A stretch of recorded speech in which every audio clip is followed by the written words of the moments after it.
ಪ್ರೀತಿನೇ ನಮ್ಮ ಆಸ್ತಿ, ಇದು ಕೋಟಿಗಿಂತ ಜಾಸ್ತಿ, ಮನಸ್ಸಿಲ್ಲಿ ಬೇರಾಗದು.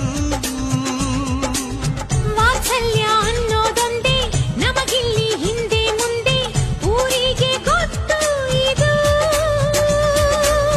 ದ್ವೇಷಕ್ಕೆ ಜಾಗ ಇಲ್ಲ, ಸ್ವಾರ್ಥಕ್ಕೆ ಲಾಭ ಇಲ್ಲ, ಸಹನೆಯ ಎದೆಗೂಡಿದು.